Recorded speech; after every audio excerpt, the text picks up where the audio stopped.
Hoje, em nossa vida agitada, principalmente em locais onde o céu está escondido por altos edifícios ou ofuscado por luzes artificiais, fica difícil ver e sequer imaginar a riqueza extraordinária que está acima de nós. Mas você sabia que é possível, numa noite escura, contar até 1.500 estrelas a olho nu? Pois imagine então o que os astrônomos podem ver com instrumentos como este, considerado o mais preciso desenvolvido por seres humanos para buscar planetas do outro lado do nosso sistema solar.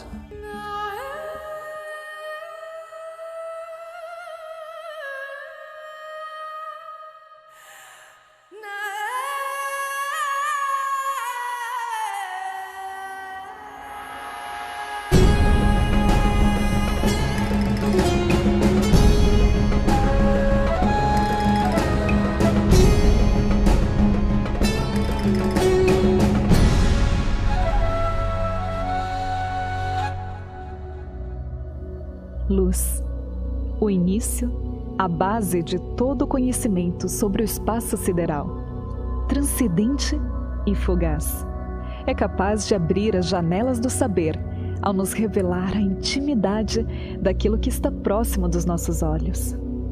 Assim como o universo, que representa o amplo, o todo, descomunal, desconhecido, inexplorado. E através dos intrigantes raios de luz que viajam desde um passado distante até o nosso presente, que nos aproximamos um pouco mais do desconhecido. La luz y especialmente el color son muy importantes en la forma en que los astrónomos intentan comprender el universo. Por dos razones. Una es que la luz es el vehículo por el cual obtenemos la información sobre los astros. Es decir, podemos estudiar los astros porque emiten luz, no porque podamos ir allí y tocarlos, sino simplemente porque podemos solamente acceder a la radiación que emiten, y esa radiación es luz. Most of what we know about the universe comes from observing light. Different kinds of light, visible light that we can see with our eyes. We use telescopes to measure visible light. We have radio telescopes to measure radio waves. That's a different kind of light that has a much longer wavelength that we can't see. There's other kinds of light that we use as well, infrared light, ultraviolet light, gamma rays, X-rays. So all different kinds of light that we can capture, we can use to map out what's in the universe. Nosotros entendemos como luz aquello que ilumina los objetos que podemos ver, la luz del sol, la luz de una bombilla. En astronomía, luz es todo aquello que compone la radiación electromagnética, no solamente la luz visible, sino también la luz en rayos gamma, la luz en rayos X, la luz radio, la emisión en longitudes de onda radio, y todo esto son maneras en las que los astrónomos adquieren información sobre los objetos que observan. Por séculos temos estudado a luz por meio de telescópios ópticos, mas as cores que os nossos olhos podem detectar são apenas uma parte do espectro eletromagnético. A luz emite diferentes ondas, das quais só um pequeno campo nos é visível. O universo emite luz em diversas cores que não vemos, desde as ondas de rádio até os raios gama. E os estudos que atualmente se realizam em cada banda do espectro eletromagnético contribuem para potencializar o nosso conhecimento. Estas ondas invisíveis correspondem a uma energia que é 1000 vezes mais fraca que as emissões que os nossos olhos detectam. E mesmo que possam nos parecer distantes, muitas destas ondas invisíveis fazem parte do nosso cotidiano. Utilizamos ondas de rádio para escutar música, as micro-ondas para aquecer alimentos. A mudar de canal com controle remoto, usamos ondas infravermelhas.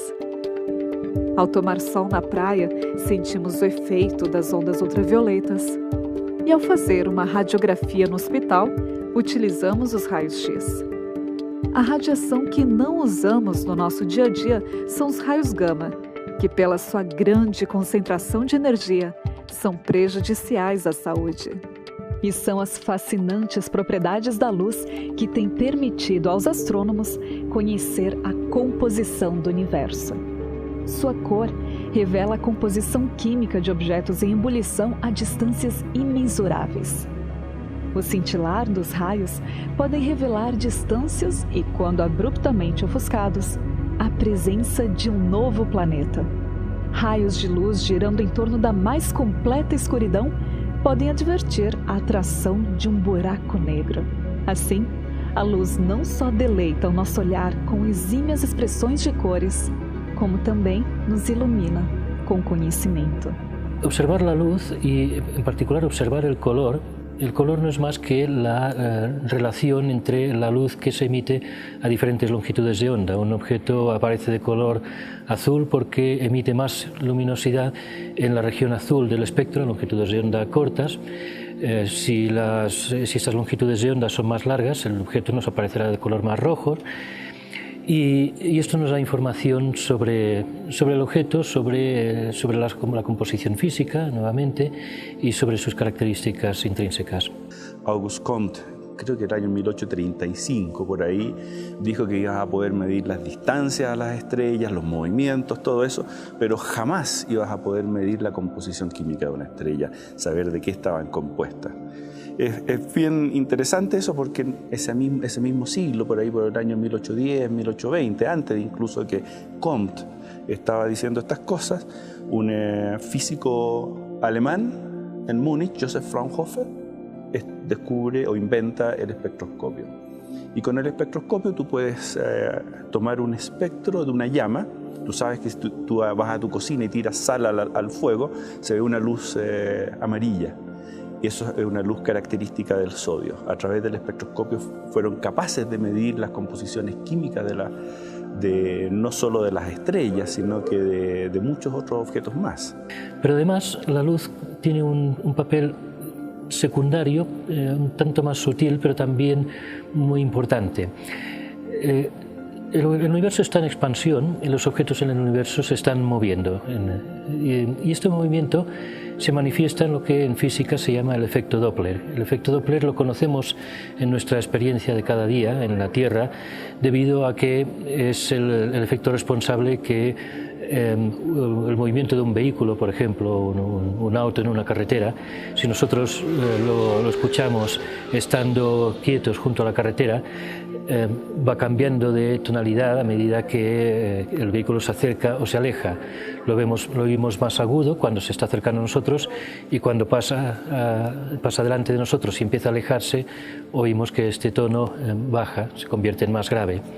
Lo mismo ocurre con la luz. Eso ya no es tan accesible para la experiencia cotidiana, pero es así que un objeto que se esté acercando a nosotros, un objeto astrofísico que se esté acercando a nosotros, se vuelve algo más azul, y cuando se está alejando se vuelve más rojo.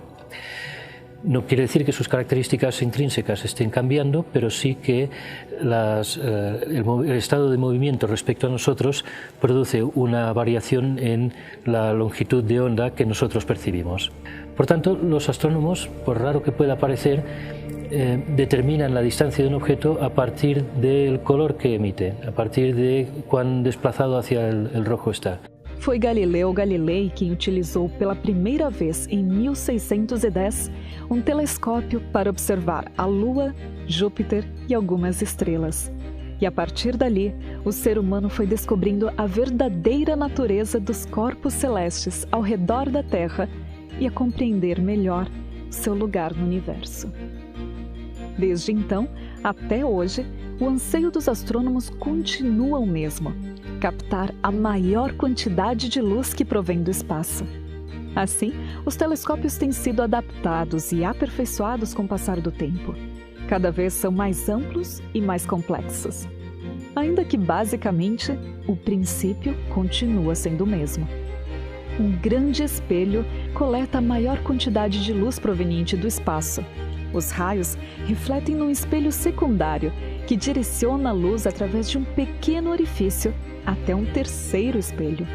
Este, por sua vez, trata-se de um sofisticado espelho deformável que, controlado por um computador, corrige em tempo real os dados obtidos. Assim, evita a distorção provocada pela turbulência da atmosfera terrestre e obtém imagens tão nítidas como aquelas tomadas no próprio espaço. Mas estes modernos telescópios não trabalham apenas independentemente. Por meio de um processo chamado interferometria, um grupo de telescópios pode trabalhar em conjunto, convertendo-se em um megatelescópio e apontando de diferentes perspectivas para um único alvo. Diferentemente dos telescópios ópticos, que captam somente as imagens do espectro visível da luz, os radiotelescópios estão desenhados para detectar ondas de rádio emitidas por fontes frias ou muito distantes no espaço. Para poder captar estas luzes tênues, é preciso uma superfície recolhedora muito grande. Mas, pela inviabilidade de construir um telescópio gigante, é necessário então contar com várias antenas parabólicas que possam, combinadas, funcionar como um grande telescópio. Para isto, novamente se utiliza a interferometria, que em telescópios como em ALMA, que conta com 66 antenas, localizadas a 5.000 metros de altitude no deserto do Atacama, significaria contar com um telescópio virtual de 16 quilômetros de diâmetro. Dependendo do que se quer observar, as antenas podem se posicionar de maneira convergente, mais próximas umas das outras, proporcionando maior sensibilidade para observar grandes espaços no universo, ou mais separadas, brindando com maior resolução, o que permite observar mais detalhes. Este pode ser um processo complexo, mas é necessário para tentar decifrar a complexidade infinitamente maior do próprio cosmos. Muitos dos elementos astronômicos mais interessantes, como as tênues anãs marrons da Via Láctea até os quasares mais longínquos, são realmente difíceis de observar, e encontrar sua pálida luz em meio à vasta escuridão espacial é como procurar uma agulha em um palheiro. Hay instrumentos que pueden observar pequeñas regiones del universo con una exquisita definición. Por ejemplo, ALMA o el telescopio Hubble. En el caso de ALMA, acá en Chile, que es el principal instrumento de su categoría en el mundo, es uno de los más caros y más complejos jamás fabricados en astronomía, podemos mirar los detalles de objetos muy alejados en el universo, pero en campos muy pequeños. Existen otros telescopios que nos permiten observar con poco detalle campos muy grandes. Y la combinación de ambos tipos de instrumentos son esenciales para entender el contexto general. Ahora, también está el otro aspecto, que es el aspecto del tiempo, que también es parte del campo de la observación. El universo es como una gran película que podemos ver secuencialmente. Cuando más lejos observamos, más joven era el universo. Entonces podemos observar cómo ha cambiado el universo en el tiempo. Y eso nos muestra que el universo que conocemos, lo que nosotros llamamos el universo, es algo que comenzó. No siempre existió, sino que comenzó. O Hubble é um grande telescópio. Sua característica distintiva é não estar na Terra, mas sim no espaço. E é a partir de lá que consegue esquivar as interferências da atmosfera, oferecendo aos astrônomos importantes resultados. Suas observações estão levando os cientistas a repensarem algumas das ideias a respeito da idade do universo. De fato, o conceito atual se encontra diante de um paradoxo. Os dados mais recentes que o Hubble tem proporcionado indicam de maneira convincente que o universo pode ser muito mais jovem do que calculavam os cientistas. Ao contrário de cálculos anteriores que atribuíam 14 bilhões aproximadamente. O problema é que é considerado certo que algumas estrelas têm cerca de 12 bilhões de anos.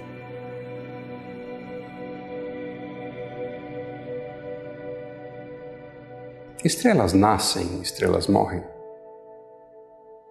Já se fez essa pergunta, elas são eternas. Tudo no universo, o tempo no universo é medido em escalas gigantescas. Tá? Mesmo a velocidade da luz, 300 mil quilômetros por segundo, a luz leva 8 minutos para chegar do Sol até aqui. Tá? A estrela mais próxima da Terra, se você viajar à velocidade da luz, você vai levar 4 anos e 3 meses para chegar lá. A mais próxima da Terra. O nosso tempo de vida, comparado ao tempo dos acontecimentos no universo, é nada. Imagina uma colônia de formigas que resolve estudar a vida do elefante. O tempo de vida da formiga é muito pequeno comparado ao tempo de vida de um elefante. Então, várias gerações de formigas terão que observar elefantes. Cada geração vai observar elefantes em vários estágios. O pequenininho, recém-nascido, um pouquinho maior, um outro brincalhão, meio bobalhão na adolescência, um adulto, forte, né? Um já mais de idade, cansado e uma carcaça de elefante. É possível, a partir desses eventos pontuais, você construir uma teoria da vida do elefante? É isso que nós fazemos. Nós vemos estrelas dos mais variados formatos, tamanhos, cores, temperaturas, composições. E vemos outros objetos no espaço que imaginamos que são restos de estrelas, carcaças de estrelas. Vemos outros objetos que parecem verdadeiros berçários de estrelas. E com cada foto individual dessa, foi possível montar uma teoria que explica o surgimento e a morte de uma estrela. Nunca ninguém viu uma estrela nascer e nem vai ver essa mesma estrela morrer. Mas é possível descrever isso. Si tú en esta época del año y quizás un par de meses antes miras el cielo de noche en un lugar oscuro, que no haya luna, tú vas a ver la Vía Láctea, una franja enorme que cubre una gran parte del cielo. En la Vía Láctea tú vas a ver zonas en las cuales hay muchas estrellas y otras zonas donde aparentemente no hay estrellas. Son nubes de polvo, de gas, principalmente hidrógeno y helio, pero también granitos de polvo. ¿Ya? Es como cuando tú ves un cigarro, que sale una nubecita sobre el cigarro, eso es polvo que está mezclado con el gas, imposible separar.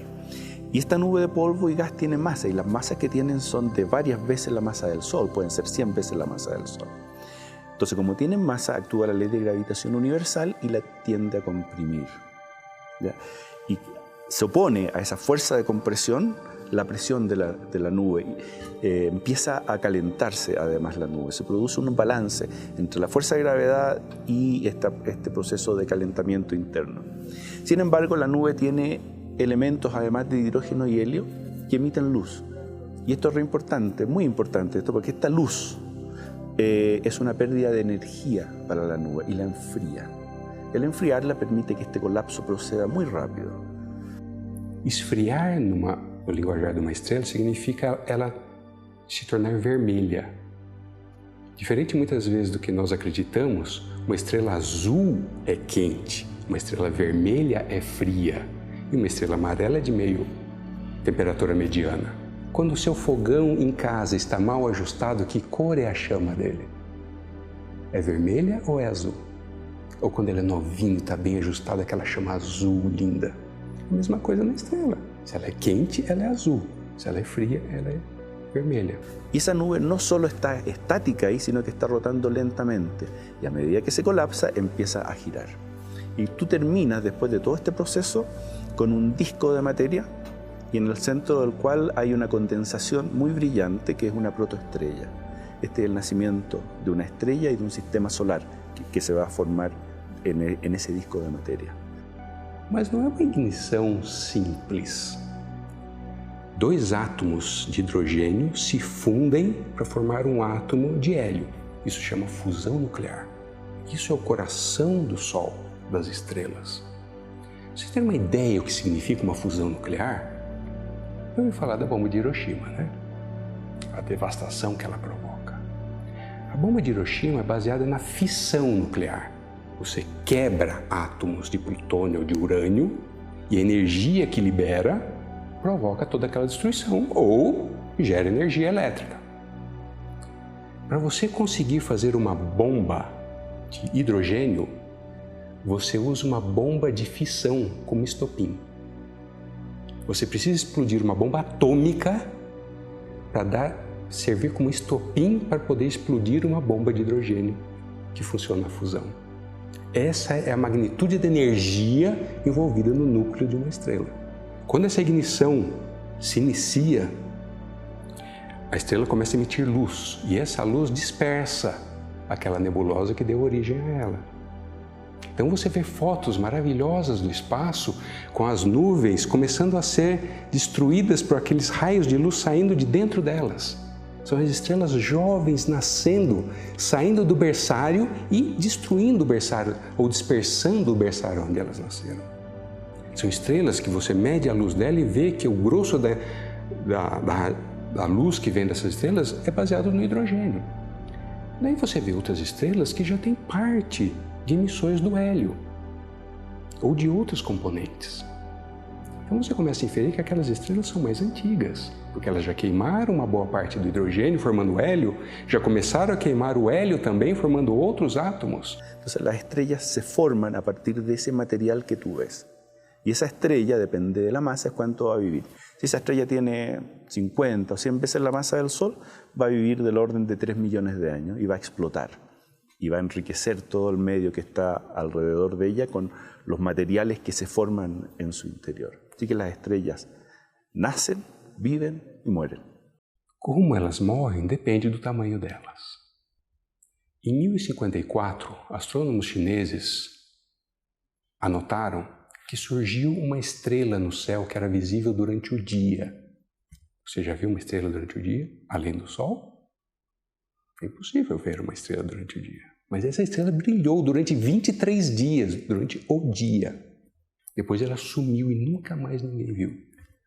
Passaram 700 anos até ter um telescópio, um equipamento, que foi apontado para aquele local que os astrônomos chineses indicaram a posição daquela estrela. E ali se viu os escombros de uma explosão. Uma explosão que hoje nós chamamos de supernova. Uma estrela gigante que, ao acabar o seu combustível, ela simplesmente explode violentamente, jogando matéria para todos os lados. Dependendo do tamanho dela, o que sobra do núcleo da estrela, ele colapsa com uma força gravitacional tão forte que gera um buraco negro. Um buraco negro, muitas vezes, é o resto de uma estrela, ou o que sobrou de uma estrela. Outras vezes, formam estrelas de nêutrons ou pulsares que emitem radiação em ondas de rádio que funcionam como verdadeiros faróis no espaço. Outras estrelas menores, elas dão soluços. Quando acaba o hidrogênio, chega num nível que ele não consegue mais processar o hidrogênio, ela incha e esfria. Então ela se expande, se tornando uma gigante vermelha, engole tudo que está ao redor dela e aí ela dá um soluço. Ela ejeta uma grande quantidade de matéria para o espaço e o que sobra no núcleo ele contrai novamente, dando ignição ao próximo combustível. Se era hidrogênio, ela passa a queimar hélio. E assim ela vai tendo esses soluços até chegar ao ferro. Aí ela não consegue mais fazer fusão de ferro. Então ela começa a esfriar e se tornar uma anã branca. Mas ao redor dela tem toda aquela matéria ejetada. E essa é a origem do que nós chamamos das nebulosas planetárias. Si tú estudias la composición de la Tierra, te vas a dar cuenta que hay ciertos elementos que existen acá, pero en muy poca cantidad comparado con el Sol. Para nosotros el Sol tiene un registro histórico de la composición de la nebulosa a partir de la cual se formó el sistema solar. Entonces, si tú comparas la composición química del Sol y la composición de la Tierra, te vas a dar cuenta que hay elementos que aquí en la Tierra no son tan abundantes. El hidrógeno es uno de ellos. Aunque el agua parece ser abundante, no lo es tanto como debería serlo. El helio, al parecer, también es muy poco común. Y eso tiene que ver con la formación del sistema solar, en el cual al interior del sistema solar se formaron los planetas rocosos. Quando nós olhamos para isso, nós vemos que o universo é muito mais dinâmico que nós acreditamos, a princípio.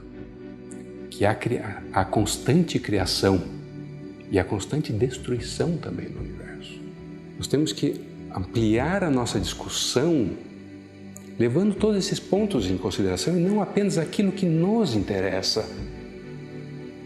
Será que muitas vezes nós não estamos limitando a ciência pelo que nos interessa? Ou estamos limitando a filosofia ou a religião ou qualquer outro aspecto da nossa vida e dos nossos grupos sociais pelo que nós acreditamos?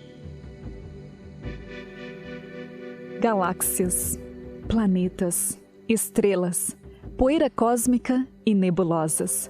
Todos componentes de uma complexa sinfonia que se manifesta em sombras e tons de luz estelar. Até agora, só temos pequenos ativos de um universo que se manifesta com uma complexidade incompreensível. Distante, naquela vasta escuridão, existem mistérios que ainda podem nos surpreender.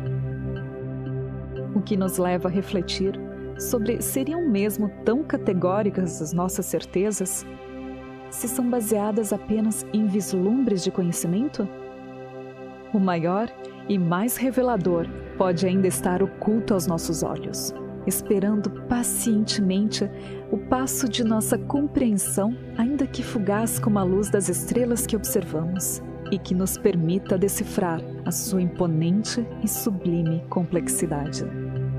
Contemplar a imagem da nebulosa de Helix é apreciar uma das mais belas e extraordinárias obras-primas na galeria do universo. Tanta maestria de cores e sua composição que instigam nosso olhar e a imaginação é magistral.